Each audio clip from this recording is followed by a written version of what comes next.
Dulu hang duk ijak belakangku no, dalam keadaan sombong tak bersyukur pada Allah. Hang mai sini, mai masuk dalam temperut aku kan himpit. Na'udzubillah min zalik. Setiap daripada kita wajib bersyukur setiap perkara. Biar sedap ke tak sedap kan, alhamdulillah masuk dalam perut kita. Jangan duk buat perbandingan dah. Hari itu sedap nak ni. Yang setengah bukan tak tahu geng-geng pencin. Maaf cakap lah, geng-geng pencin bukan hadut tang ni. Geng-geng pencin ni lepas dapat duit hadiah ratus-ratus ribu. Cik, duk fikir apa? Fikir nak pergi mantau ke darah tang mana. Anak-anak cucu semua tak ada, tinggal 2 orang dah pencin, duit banyak. Tahu nak sedap aku dengar kata mi kalau sebentar sedap. PPB kena tak sedap. Tak boleh ni, tak ada terkelepak pi, tak bersyukur kepada Allah. Tapi tuan-tuan kan nak pi hak sedap tu, kalau sepetang pi tang dia tulis mi matih. Saya pernah pi dah, sedap. Nak abang kata tu no? Kena Allah Ta'ala tunjuk kita berkenan tang dia tulis maktih. Tuan-tuan kan nak pi tang mi maktih amboi. Hirupan yang pertama tu pun sedap dah. Kali kedua pun abang saya ajak pi tang tu juga cukup sedap. Tapi kalau kena tang lain tak tahu no. Tapi sungguh tak berkenan nak pi singgah tang lain pun tak berkenan, tapi tang mi maktih tu sedap sungguh. Dia kambuh apa tapi sedap. No? Tapi nak abang kata kita lah manusia selalu mempertikai hak Allah Ta'ala bagi. Masak mah boleh mau. Maki pula tu, pergi beli bodorian. Haram tadi orang tua tu kata garanti. Maki. Sebab tu kita kalau kata garanti, abang jangan duk garanti benda duk dalam kita tak tahu. Dengan memang kita pula pergi maki, kita pergi hina. Mau tak hina no, kilo RM5. Balik pokok-pokok terisi semua. Hak kali pertama tak apa, hak kali kedua dagu ketak, buka ternyih. Dia keluar lalu. Haram tu. Raw tu ada 5. Jangan memang tu kan. Cukup sedap bila maki, cukup sedapnya. Hak tu nak nampak bahawa kita ni dulu susah, kita mesti bersyukur kepada Allah. Makanan tak membazir, pakaian tak membazir. Hari ini Masya Allah nak menandakan bahawa kita tidak bersyukur kepada Allah. Pakaian 5-6 almari, makanan duduk dalam peti ais sebulan sampai berkulat dalam tu. Apa dia? Buah kurma atau lepas. Buah kurma ni laku puasa pertama, kedua, ketiga. Lepas tu dia layan apa? Masak kurma, bukan buah kurma. Kita tak tidak bersyukur kepada Allah. Hari ini nilai kita kepada apa? Kita kena bersyukur dan turunkan rasa syukur itu kepada anak-anak. Ajarilah mereka rasa susah. Ajarilah mereka tentang penderitaan untuk merasai kesyukuran kepada Allah Subhanahu Wa Taala. Apa jua yang Allah Taala bagi? Yang pertama apa? Benda yang ada kepada tubuh badan kita. Alhamdulillah ya Allah, aku dapat melihat, dapat menghidu, dapat tengok jari pun semua ada, kaki pun semua elok. Masya Allah, bayangkanlah orang yang ketika bangun tak boleh bergerak sebelah badan, lumpuh. Macam mana keadaan dia? Itu pun ada di kalangan orang-orang yang hebat dalam keadaan sakit. Bila ditanya kaifa asbahta, macam mana pagi ni, walaupun dalam keadaan sakit, apa dia ucapkannya? Aku berada dalam nikmat-nikmat Allah. Masya Allah. Bayangkan kita tuan-tuan kalau duduk hospital, orang pergi melawat macam mana? Aduh, teruk lah aku kali ni. Tahu, nasi 3 bulan dah tak terkedarah. Cerita ke orang yang dia terkedarah 5 trailer dulu ni, tak cerita ke orang, tak bersyukur. 3 bulan Allah Ta'ala bagi hilang selera. 3 bulan 100 orang mai, 100 orang lah dia cerita 3 bulan tak makan nasi. 3 trailer dah ada bedai lu, daripada kecil-kecil sampai besar. Kita tak betul syukur pada Allah.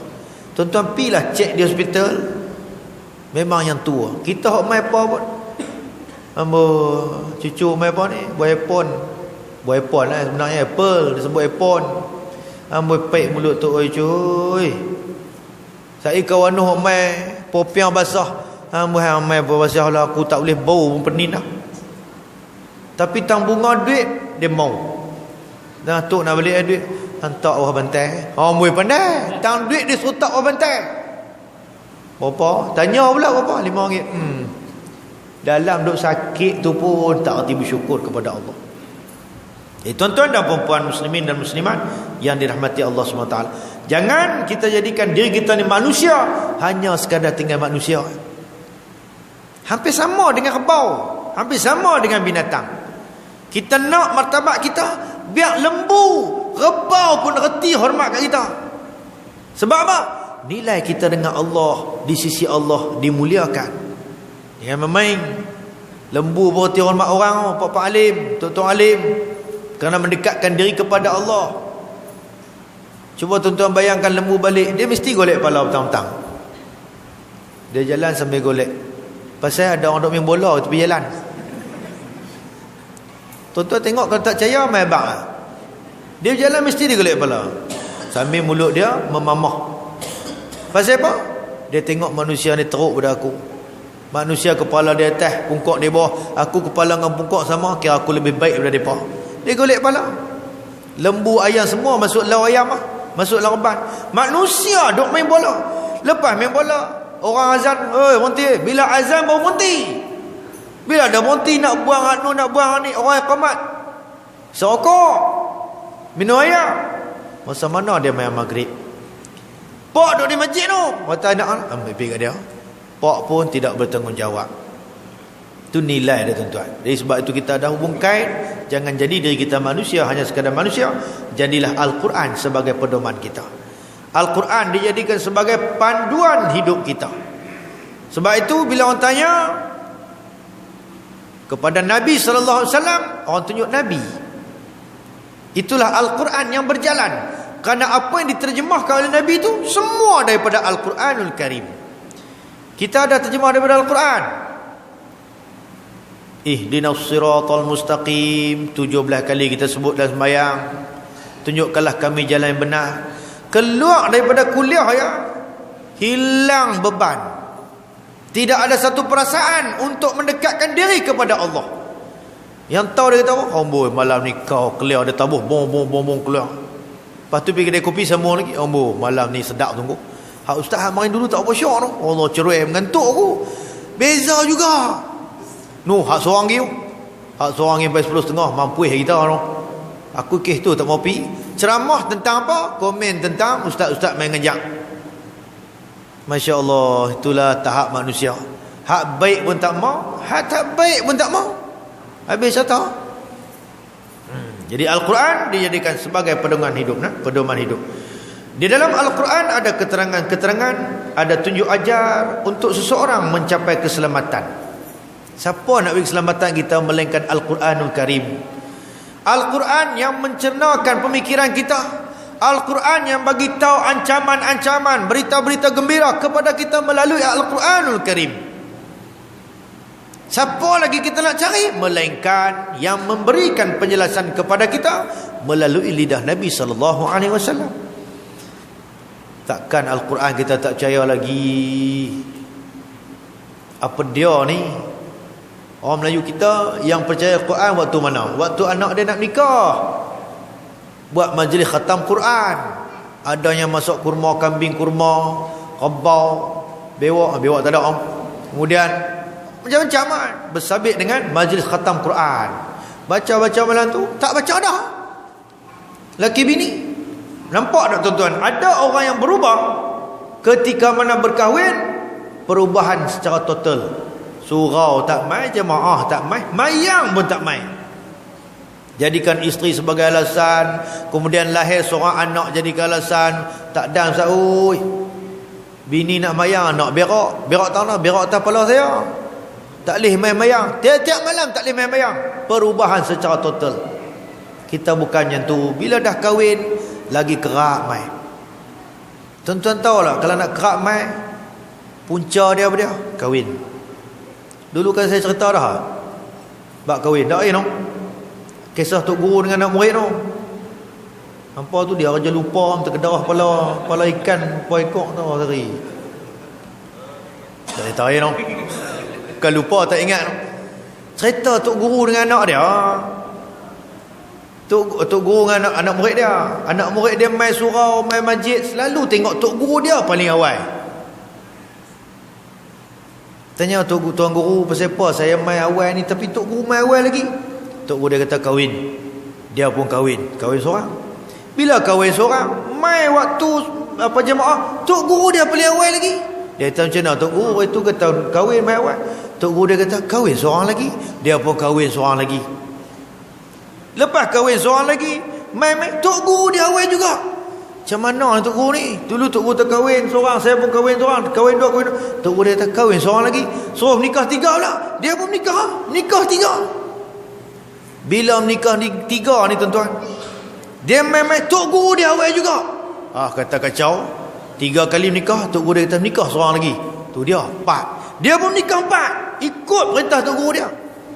Bila nikah 4 ni tuan-tuan, esok Tok Guru dia mai tengok, dia paling awal.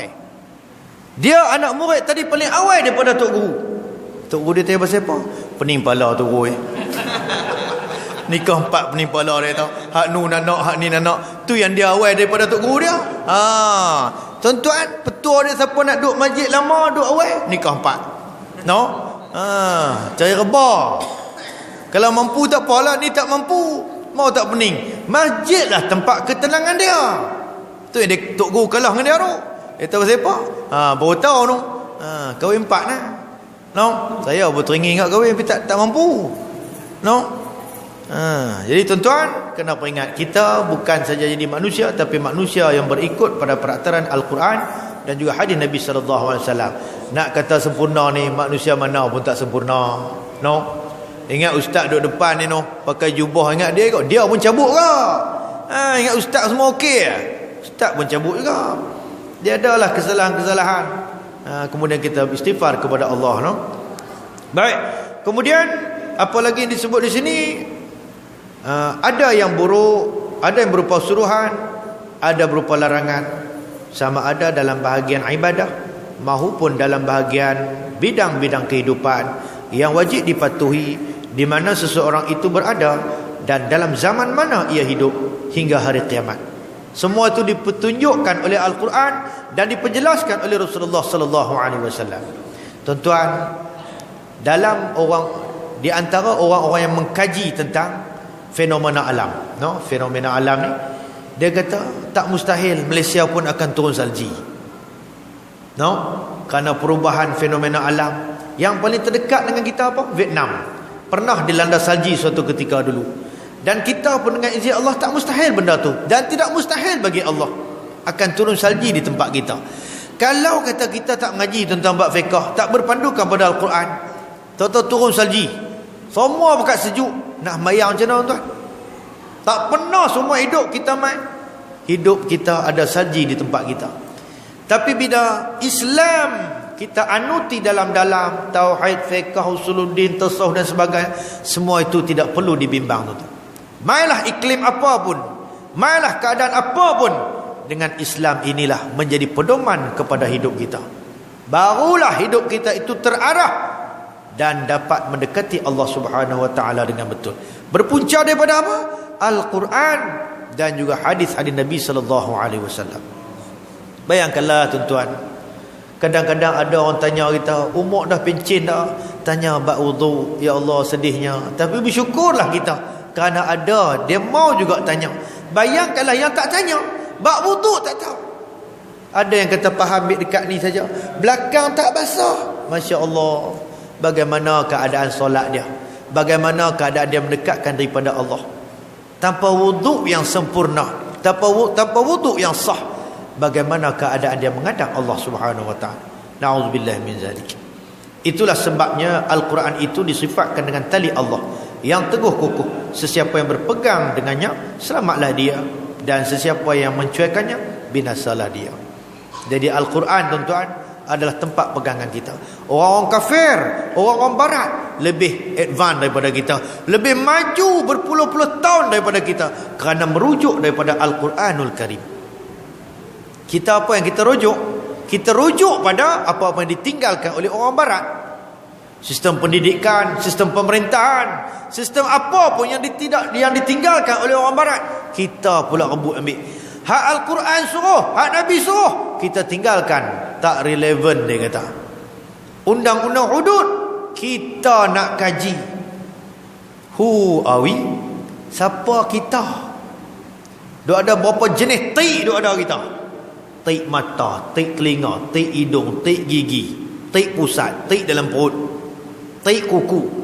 Layakkah kita nak kaji undang-undang Allah? seluruh badan kita ada taik, kita nak layak kita.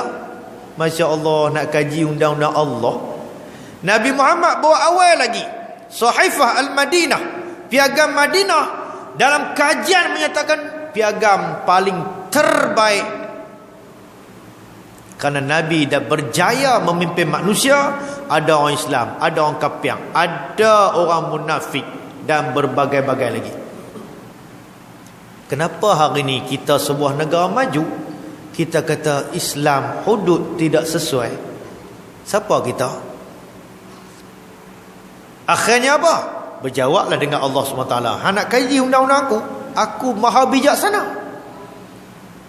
Dia kiamat pun Allah Ta'ala panggil, Ainal muluk, mana raja-raja di dunia dulu? Ketika tiupan sangkakala yang pertama, semua mati.